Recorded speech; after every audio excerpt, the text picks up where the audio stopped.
Ako si Marcelo Hernandez Felipe, rider ng Victoria Sports Pro Cycling Team. Ito ang kwentong siklista ng buhay ko.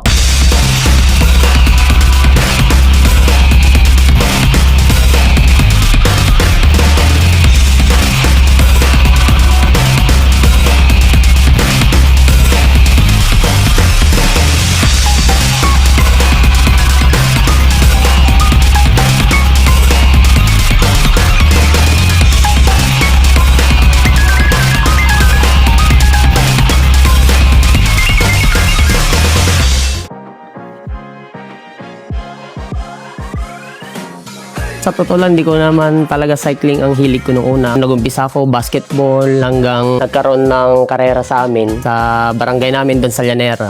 Doon ako na-inspire na mag-cycling dahil sa lugar namin may mga siklista, kaya naengganyo ako na sumali sa cycling. Hanggang ngayon tuloy-tuloy na magbibisikleta. Nung pa-ride ako, nag-start ako 14 years old. Sumali ako sa piyesta sa amin. Natalo ako, first timer.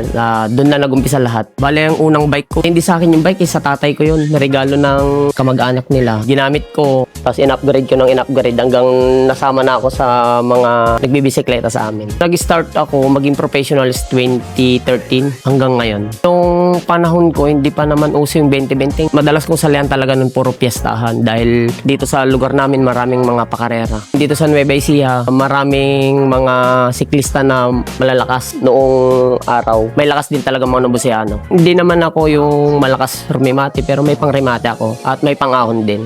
Nung nakilala ko po siya, nangangarera na po talaga siya. Parang idol ko na rin po siya nun. Tapos napansin niya ako. Pero talaga pong yung mister ko po, tsaka po yung bayaw ko, magkaibigan na po talaga sila. Tapos parang doon na lang po nagkakilala. Nag-text po ako eh. Hi, pwede ba kita maging ka-text? Ganun po kasi usong-uso na yung mga textmate. Noong una nga po parang ayoko kasi ang pangit ng pangalan niya. Sabi kong ganun po. Doon pala yun din pala makakatuluyan ko. Nag-reply naman po kaagad. Pagka nasa training po syempre hindi rin po mawala sa isip ko na yung aksidente, ganun po, nag-aalala din po. Pagka po natalo, minsan umiyak pa ako. Ganun po. Nung lalo na po sa pag malalaking event, sabi ko po, manalo matalo. Suporta lang po. Proud na proud po na yung dating pa-bike-bike lang sa barangay ay nagpupunta na po sa Europe. Malaking tulong po sa amin na napunta siya sa magandang team. Sa Victoria Sports po, maraming salamat po at kinuha niyo po yung mister ko sa team niyo. At sana po wag po kayong magsasawang sumuporta po lagi sa kanila. Yun lang po. Salamat po. Ito, nakuha ko to sa Thailand, Asian Rider 2022, ayan. Ito naman, ito yung trophy ko nung champion ako ng Pro Ride 2019. And ito is Best Filipino. Pati mga medal andun sa kabilang bahay, kaya ito lang yung andito. Itong bahay na to, naipundar ko to. Ngayong taon lang nung nasa Victoria Sports na ako. Kaya sa mga gustong mangarap dyan, focus lang. Pagpatuloy nyo lang at mararating nyo rin yung gusto nyo marating sa buhay. Ito guys, parang ganito yung bike ko noon. Ito, ganito siya, makaluma siya. Halos kamuka. Mountain bike dati pero ito na yung bike ko ngayon. Binigay sa akin ng Victoria Sports. So, ito na talaga yung panglaro ko ngayon. Hindi na nagpapahuli sa mga ginagamit ng mga nakakalaro namin sa Europe. Ganito na yung mga halos gamit nila. Yan. About sa pangarap ko na nakapag-champion na rin naman ako, yung pangarap ko makapag-Europe, nabigay naman sa akin ng Victoria Sports. So, para sa akin siguro yung, i-guide ko na lang din yung mga bata na nasa young generation. Yun siguro yung goal ko. Una, para sa pangarap ko na, mag-champion. Hanggang sa nagkapamilya na ako, ito pa rin, bisikleta pa rin. Kaya yung pamimisikleta ko para talaga sa pamilya ko. Kasi nung panahon namin, no 2008 to 2010, medyo mahirap humanap ng sponsor. Kasi di katulad ngayon, pag malakas ka may hawak na sa'yo. Kaya hindi ko inaakala na mapunta ako sa malalaking team. Malaking diferensya na nasa Victoria kasi katulad ng ibang team, halos Asia lang din kasi yung napupuntahan nila. Hindi katulad ng Victoria Sports na dadaling ka talaga sa Europe para ma-experience mo kung ano man level. Siyempre, yan doon. Nakakalaro mo yung mga world tour na napapanood mo lang. Kaya malaking tulong talaga nandyan yung Victoria Sports, lalo sa mga young generation ngayon sa cycling. Papasalamat ako sa mga sumusuporta. Umaantabay pa rin sa mga karera ko. Kaya malaking pasalamat ko sa kanila mula noon pa. Nung nagsisimula ako, talagang napakahirap kasi lalo noon kung wala kang sponsor, sa pyesa pa lang napakahirap na kasi may kamahalan din ng mga pyesa noon. Saka pag wala kang sponsor talaga noon, sariling sikap mo. Pag ensayo ka, squad lang talaga, tiyaga lang. May mga sumuporta sa akin na mga club team, ganon. Dito sa may Talavera club team, sila ang gumabay sa akin noon para makagamit ng road bike na pangkarera. Nag-umpisa ako sa mountain bike. Yung kapitan sa amin sa Llanera, nilapit ako sa mayor namin na antas yun, binilan ako ng road bike. Pero yung road bike na yun, napakalaki sa akin dahil size 53. Dapat 1 lang ako nun 450. So, pinagtiyagaan ko yun hanggang na-discover ako ng ibang club.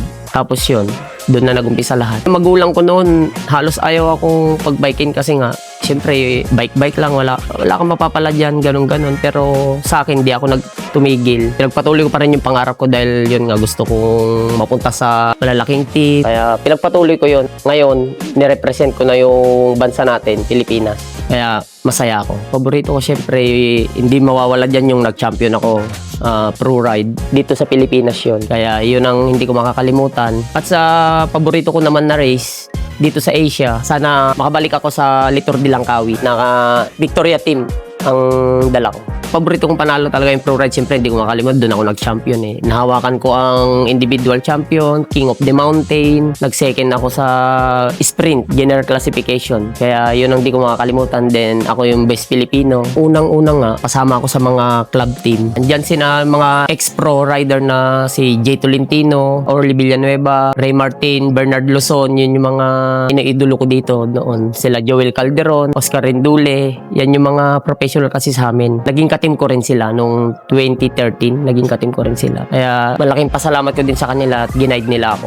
Pag pinili mo ang cycling, dapat andyan yung disiplina, focus sa ensayo. Kasi ngayon, maraming nagbabike ngayon pero pag dyan lang. Pero kung ikakarir talaga nila, kagaya sa akin, 100% talaga focus sa disiplina para marating yung gusto nilang marating. Lalo sa mga baguhan. Nung punta ako Europe, kinakabahan ako kasi hindi na yun Asia Sanay lang kasi ako sa karera Asia. Ngayon, na pupunta na ako ng Europe kasama yung Victoria. So, nung first time ko doon, talagang medyo kabado kasi yung mga pinapanood ko, nakakalaban ko na. Dati yun, napapanood ko lang yan sa YouTube. Doon, talagang makakalaro mo. Hindi parehas yung level Continental to World Tour team. Kaya, malaki ang potential talaga.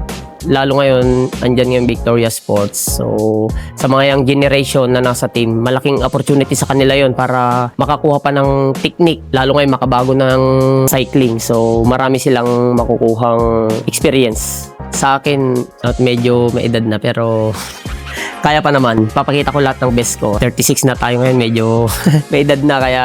Pero kaya pa naman makipagsabayan. Sa tingin ko dito na talaga ako mag-retire sa Victoria Sports. Sa mga sumusuporta sa amin sa Victoria Sports at sa akin, thank you ng marami at sana huwag kayong magsawang sumuporta. Sa Victoria Sports, maraming salamat lalong-lalo kay Boss Paco at sa family niya at sa lahat ng mga sponsor sport and partnership ng Victoria Sports. Maraming salamat po. Hanggang kaya, sisipa pa.